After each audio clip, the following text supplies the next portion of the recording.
Hola, ¿cómo están? Vamos a dar inicio al tema 2, transferencia de calor. En esta primera parte vamos a ver principalmente las propiedades térmicas de los alimentos y los mecanismos de transferencia de calor, sus generalidades.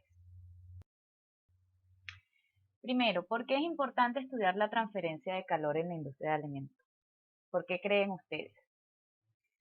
Bueno, seguramente acertaron la respuesta. Es porque en la industria de alimentos se realizan diversos tipos de procesos como la refrigeración, la congelación, la esterilización térmica, el secado, la evaporación, la pasteurización y el escaldado que involucran los diferentes mecanismos de transferencia de calor, ya que hay bien sea que calentar el alimento o que enfriar el alimento. Todos estos tipos de procesos se realizan principalmente con el objetivo de prevenir la degradación del alimento y puede ser una prevención para evitar la degradación enzimática, como lo que ocurre en esta manzana, donde lo que está sucediendo acá es que al morder la manzana y se deja en contacto con el oxígeno, ocurre una degradación enzimática donde aparece un color desagradable, o bien sea para prevenirlo de una degradación microbiológica para evitar el crecimiento o reproducción de los microorganismos que están presentes en el alimento. Entonces, tenemos que estudiar o vamos a estudiar en la industria de alimentos todos estos procesos y en ellos, bien sea hay o un aumento de la temperatura, entonces estamos calentando el alimento, estamos suministrando la energía al alimento para que aumente su temperatura en procesos como la esterilización térmica, el secado, la evaporación, la pasteurización y el escaldado, o bien sea retirar calor de mi alimento para enfriarlo y disminuir su temperatura en procesos como la refrigeración y la congelación. De allí entonces la importancia de estudiar cómo es ese mecanismo que me permite a mí calentar o enfriar mi alimento para poder prevenir su degradación. Como ya les dije, bien sea una degradación enzimática o una degradación microbiológica. Para poder estudiar cómo es ese mecanismo de transferencia de calor, bueno, como vamos a calentar o enfriar el alimento, necesitamos saber cuáles son las propiedades térmicas de los alimentos. Entonces vamos a ver diferentes propiedades térmicas de los alimentos. Una de ellas ya la vimos en el tema anterior, que es el calor específico, ¿ok?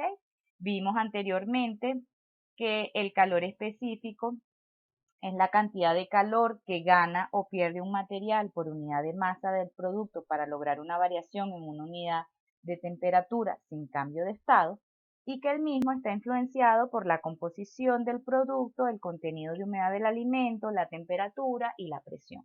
En el tema anterior vimos las diferentes ecuaciones que me permiten a mí estimar el calor específico. ¿Okay? Entonces no la vamos a repetir acá. Si quieren recordarlas, ubiquen las láminas y del tema anterior. Luego del calor específico tenemos otra propiedad térmica que es la conductividad térmica. ¿Okay? Esta conductividad térmica, es la velocidad con la que se conduce el calor a través del espesor de un material, si existe un gradiente de temperatura a lo largo de este espesor. Valga la pena acotar en este punto que obviamente para que exista una transferencia de calor tiene que haber una diferencia de temperatura para que pueda ocurrir esa transmisión de energía a través del espesor. Entonces, si yo tengo aquí mi superficie más caliente y aquí la tengo más fría, entonces va a haber una transferencia de calor y la conductividad térmica, la velocidad con la que se conduce ese calor, bueno, va a depender de si el material es conductor o no y por ende si tiene una conductividad térmica alta o baja. ¿Okay? Posteriormente vamos a ver las ecuaciones que al igual que el calor específico me permiten determinar el valor de la conductividad térmica en los alimentos. Y por último, la tercera propiedad térmica que vamos a visualizar o que vamos a ver acá es la difusividad térmica. que esta es una propiedad física asociada con la transferencia de calor, principalmente en régimen transitorio, ¿ok? Es una propiedad derivada ya que involucra la relación entre la conductividad térmica, la densidad del material y el calor específico del alimento o del material, y viene expresada en sus unidades en el sistema internacional, son metros cuadrados sobre segundo. Esta difusividad térmica mide la capacidad de un material para conducir la energía térmica en relación con su capacidad para almacenarla, ¿ok? Entonces, ¿qué quiere decir esto? Que bueno, los materiales con una gran difusividad térmica responderán rápidamente a los cambios térmicos que se presenten en su entorno, mientras que los materiales de pequeña difusividad térmica responderán más lentamente, demorando así más, ¿ok? Demorándose así más en alcanzar la nueva condición de equilibrio. Entonces, esta propiedad la vamos a ver y es de suma importancia cuando estemos trabajando con los mecanismos de transferencia de calor en régimen transitorio, ¿ok? Ahora, entonces aquí, como les dije, les presento en esta lámina cuáles son las ecuaciones que me permiten a mí estimar el valor de la conductividad térmica, ¿ok? Al igual que el calor específico, tenemos expresiones para determinar el valor de K por debajo del punto de congelación o por encima del punto de congelación, y tenemos expresiones para el sistema inglés y para el sistema internacional de unidades. Estas cuatro expresiones que tenemos acá la podemos utilizar si conocemos el valor de M, que es el porcentaje de humedad del alimento, ¿ok? Y si llegásemos a conocer más que el porcentaje de humedad y sabemos cuál es la composición del alimento, es decir, cuál es la fracción másica de los carbohidratos, cenizas, proteínas, humedad y grasa, entonces pudiésemos estimar el valor de la conductividad térmica por esta expresión acá, en función de, como ya les dije, la fracción másica de cada uno de sus constituyentes. Si no, bueno, también se pueden buscar en las tablas donde se encuentran en algunos casos tabulados los valores de K, ¿ok? Como sabemos, los alimentos no son materiales conductores, sino que son materiales que se pudiesen clasificar principalmente como materiales aislantes, en su mayoría.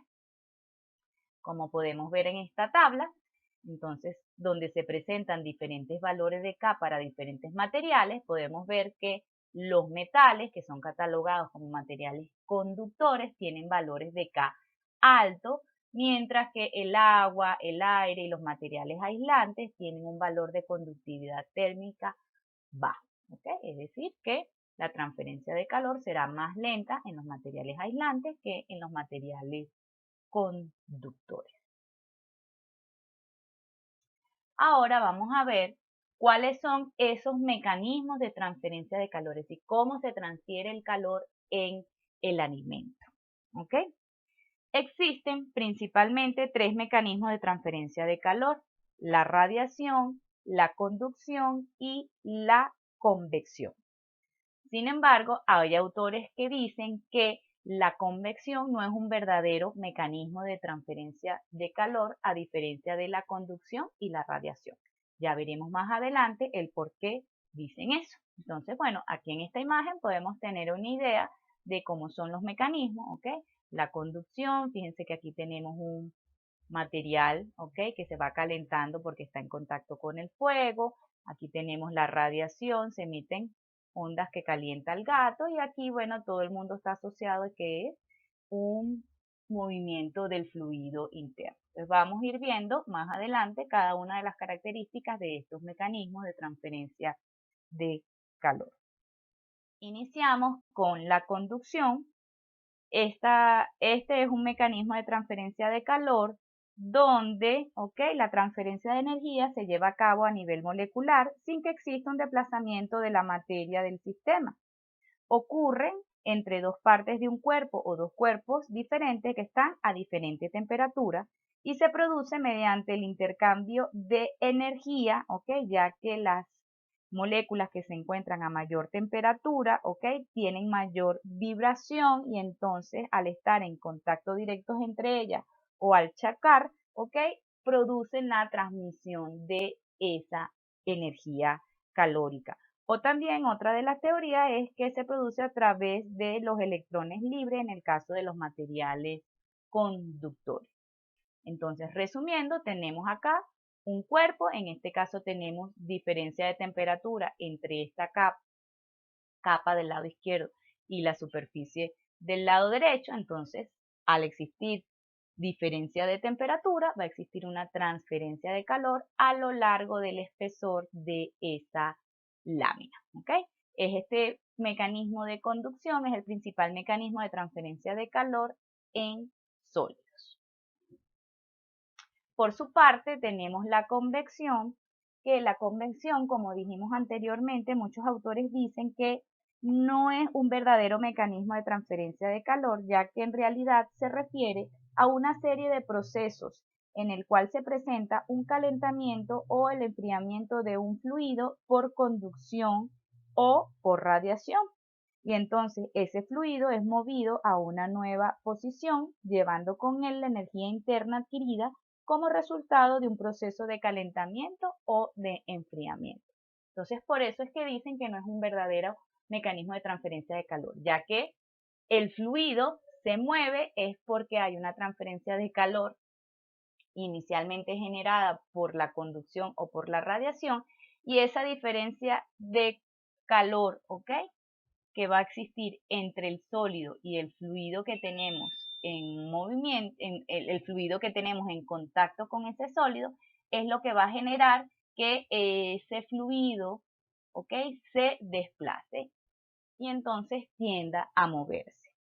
Ese movimiento que ocurre en el fluido puede ser un movimiento natural provocado inicialmente por la diferencia de temperatura entre la superficie y el fluido, y entonces estaríamos hablando de convección natural, o puede ser un movimiento del fluido que está generado por un mecanismo adicional, como sería en este caso el ventilador, que entonces va a hacer que el fluido se mueva sobre la superficie. Entonces, si tenemos en este caso la superficie caliente, va a venir el fluido frío, se va a poner en contacto con la superficie caliente y entonces va a arrastrar, ¿ok?, ese calor que va a retirar de la superficie caliente, en este caso. Entonces, podemos tener convección forzada o convección natural, ¿ok? Entonces, involucra necesariamente un fluido. ¿Por qué es importante acá en la industria de alimentos estudiar los procesos de convección? Porque, bueno, muchos de los procesos que mencionamos anteriormente involucran un fluido, como es el proceso de secado, ¿ok?, en hornos de convección, el proceso, ¿ok?, la transferencia de calor en un evaporador en el donde el fluido de calentamiento es un vapor, ¿ok? Entonces va a haber un fluido involucrado en el medio. Y por último, entonces tenemos la radiación, que la radiación, ¿ok?, la transferencia de calor por radiación ocurre entre dos superficies por la emisión y posterior absorción de ondas electromagnéticas o fotones. En contraste con la conducción y con la convección, la radiación no requiere un medio físico para su propagación, por lo que puede ocurrir en el vacío. Eso es lo que ocurre, bueno, cuando las radiaciones que emite el Sol pueden viajar a través del espacio en el vacío, llegar a nuestra atmósfera y calentar nuestra atmósfera. ¿Ok? Entonces, tenemos las dos superficies que emiten ondas electromagnéticas entre ellas. ¿Ok? Desde el punto de vista de este curso, nosotros nos vamos a enfocar principalmente en el mecanismo de transferencia de calor de por conducción y por convección. No vamos a trabajar con la radiación. Por último, es importante en este tema introductorio, en esta primera parte, hablar que cuando vayamos a trabajar con los diferentes problemas que se nos van a presentar, vamos a tener, al igual que en la transferencia de energía, podemos tener un proceso en estado estacionario o en estado no estacionario o de régimen transitorio. Entonces vamos a dividir esos dos tipos de situaciones que se nos pueden presentar. Cuando estamos hablando de régimen estacionario, ¿ok? Lo que queremos decir es que como va a haber una transferencia de calor, la variación de la temperatura, ¿ok? Va a ser principalmente debida a la posición.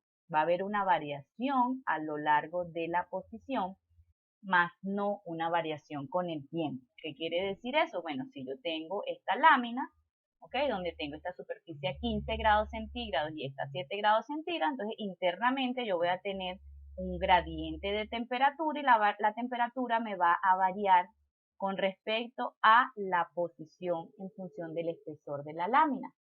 Pero no me va a variar en función del tiempo, es decir, que si yo tomase, por decir, una fotografía de cómo es el gradiente de temperatura a las 2 de la tarde, ¿ok? Y luego tomo la misma, una fotografía para ver cómo es el gradiente de temperatura de esa lámina que se encuentra bajo esas dos condiciones a las 5 de la tarde, la variación con el espesor va a ser igual, ¿ok? Entonces voy a tener el mismo gradiente de temperatura en ambos casos, más no así cuando estamos en régimen transitorio. En este caso, la temperatura va a variar tanto con el espesor como con el tiempo, ¿ok? Es decir, que si yo tomo la fotografía a las 2 p.m., entonces voy a tener en una capa 15, en otra 7, pero si lo tomo a las 5 p.m. voy a tener entonces una variación con el tiempo y fíjense que me varió la temperatura, ¿ok? También con el tiempo. Obviamente, entonces el gradiente de temperatura que voy a tener en los dos tiempos diferentes va a ser diferente. Entonces tenemos que ver que la temperatura en este caso nos va a variar con el tiempo y con la posición, mientras que en el estado estacionario nada más vamos a tener una variación de la temperatura con la posición. Entonces, esto es todo por los momentos en esta primera parte introductoria, donde vimos las propiedades térmicas de los alimentos y las principales características de los mecanismos de transferencia de calor. Luego, en las siguientes partes, iremos a ahondar un poco más en cada uno de estos mecanismos de transferencia de calor y en evaluar los diferentes procesos de conservación de los alimentos en los cuales están involucrados dichos mecanismos. Muchas gracias.